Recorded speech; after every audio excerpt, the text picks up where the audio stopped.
नमस्कार दोस्तों, मैं सत्यम मिश्रा आप सभी का अपने YouTube चैनल टीची लर्नर्स में स्वागत और अभिनंदन करता हूं।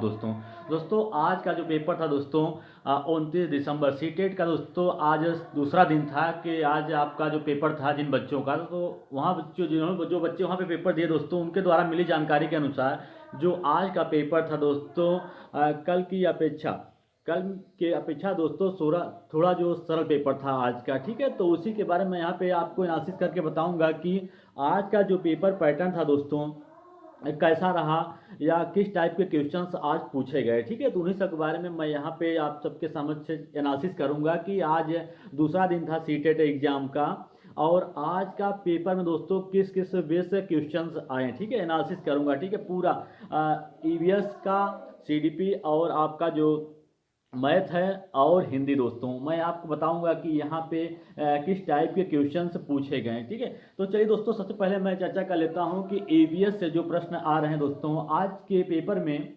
जो ईवीएस से प्रश्न आया दोस्तों कि किस पे बेस पेपर था, तो आपको बता दूं दोस्तों कि ग्रीन हाउस प्रभाव से रिलेटेड दोस्तों आज का जो पेपर था उसमें ग्रीन हाउस से रिलेटेड क्वेश्चंस आए थे दोस्तों। ग्रीन हाउस से ये भी पढ़ा हुआ पॉइंट है दोस्तों। इससे अक्सर एग्जाम में पिछली बार भी क्वेश्चन पूछा था, इस बार भी इससे रिलेटेड ईवीएस में प्रश्न आया है। ठीक है, दूसरा क्वेश्चन क्या है दोस्तों, डांस से रिलेटेड आया था, वो भी चेनाव डांस जो है दोस्तों, चेराव डांस उससे रिलेटेड क्वेश्चन आए थे। ठीक है, आज चेराव डांस और प्रोटीन दोस्तों एक क्वेश्चन पूछा था कि किस में प्रोटीन सबसे अधिक मात्रा में पाया जाता है, तो आपका राइट जवाब दोस्तों जो है कि क्वेश्चन ये दोस्तों रिपीटेड है, काफ़ी बार क्वेश्चन पूछता है कि प्रोटीन का सर्वोत्तम स्रोत क्या है, तो पता है कि सोयाबीन में सबसे अधिक मात्रा में सोयाबीन पाया जाता है। तो ये सोयाबीन से दोस्तों ये प्रोटीन से रिलेटेड अच्छा क्वेश्चन था, मतलब सरल था।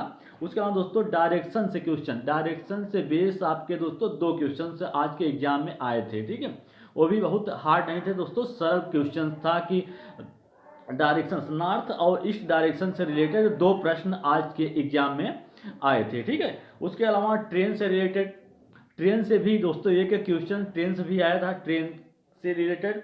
और खेजड़ी ब्रिज दोस्तों कल के एग्जाम में, जब कल पेपर था दोस्तों, कल ओके ब्रिज के बारे में पूछा था और आज के पेपर में खेजड़ी ब्रिज से रिलेटेड प्रश्न आया था। ठीक है, तो पेपर दोस्तों मिला जुला के सरल ही था कि बच्चों से वहाँ पे एनालिसिस बच्चों से पूछे, पता चला कि आज का जो पेपर था दोस्तों कल की अपेक्षा जो ईवीएस था दोस्तों आज सरल था। ठीक है, फिर ओके ब्रिज से नहीं आता दोस्तों, थीम से रिलेटेड दोस्तों जो उनके थीम होती दोस्तों उससे रिलेटेड भी एक प्रश्न देखने के लिए आज के एग्जाम में मिला था। ठीक है, उसके अलावा आकलन पेडोलॉजी में दोस्तों आकलन से रिलेटेड प्रश्न देखने के लिए आज मिला था। मिला जुला के दोस्तों पेपर आपका अच्छा ही था। और ठीक है, चलिए आगे चलते हैं दोस्तों।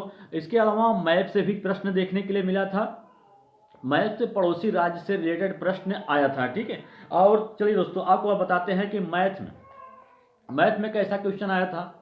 मैथ में दोस्तों जैसे एक क्वेश्चन था कि 96 के गुणनखंडों का योग क्या होगा, इससे ये क्वेश्चन था। उसके अलावा नेचर ऑफ मैथमेटिक्स से प्रश्न पूछा था और घूर्णन कोण पे आधारित प्रश्न था। और समबाहु त्रिभुज से रिलेटेड प्रश्न था। मापन से भी प्रश्न आज के एग्जाम में पूछा था। उसके अलावा त्रिभुज के जो कोण होते हैं दोस्तों उससे भी रिलेटेड एक प्रश्न देखने के लिए मिला था। ठीक है, आयत पर भी प्रश्न मिला था। और उसके अलावा भिन्न से पिछली बार भी क्वेश्चन पूछा था, आज के पेपर में भी भिन्न से एक क्वेश्चन देखने के लिए मैथमेटिक्स में मिला था। ठीक है दोस्तों, इसके अलावा पेडोलॉजी के क्वेश्चन थे। ठीक है, और दोस्तों आपको बता दें कि हिंदी में क्या आया था, तो हिंदी में दोस्तों तिरंगा पर आधारित दोस्तों एक पैराग्राफ मिला था दोस्तों। पैराग्राफ क्या कर सकते हैं, गद्यांश मिला था किस पे, तिरंगा पे, उससे प्रश्न थे रिलेटेड। और भाषा में बहुभाषिता से रिलेटेड कल भी प्रश्न देखने के लिए मिले थे और आज के भी एग्जाम में दोस्तों बहुभाषिता से रिलेटेड प्रश्न देखने के लिए एग्जाम में मिला था दोस्तों।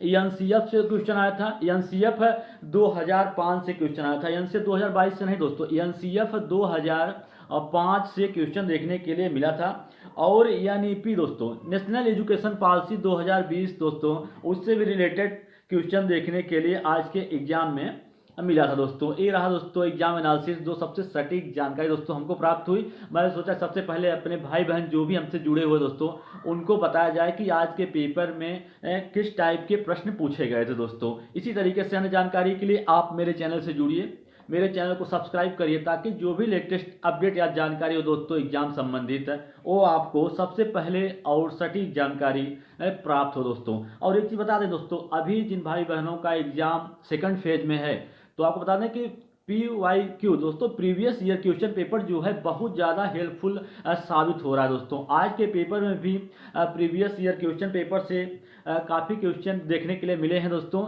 जैसे 2011 दोस्तों मैथमेटिक्स का जो क्वेश्चन दोस्तों ऐसा हो रहा है इस बार कि 2011 से लेके 11 जो पेपर हुआ दोस्तों, 12 जो भी हुए हैं पिछले साल पेपर दोस्तों, उससे रिलेटेड क्वेश्चन सीधा सीधा क्वेश्चन आपके परीक्षा में पूछ ले रहा है दोस्तों। तो आपको उस चीज़ का, अगर आगे आपका पेपर है तो उस चीज़ को आपको ध्यान में रखना है कि आप जो प्रीवियस ईयर है दोस्तों उसको उसको आप जरूर सॉल्व करिए दोस्तों, चाहे कुछ पढ़िए चाहे ना पढ़िए दोस्तों, लेकिन प्रीवियस ईयर जो पेपर है उसको सॉल्व करके ही एग्जाम देने के लिए जाइए, ठीक है। आपका कल्याण हो जाएगा दोस्तों। कल्याण का मतलब यह है कि आप आसानी से क्वालिफाई कर पाएंगे एग्जाम को दोस्तों। इसी तरीके से जानकारी के लिए आप मेरे चैनल से जुड़े रहिए। फिर दोस्तों मैं एक एक पेपर का दोस्तों मेमोरी बेस्ड एनालिसिस लेके आऊँगा, EVS CDP वगैरह, ठीक है दोस्तों। चलिए दोस्तों आज के लिए इतना ही।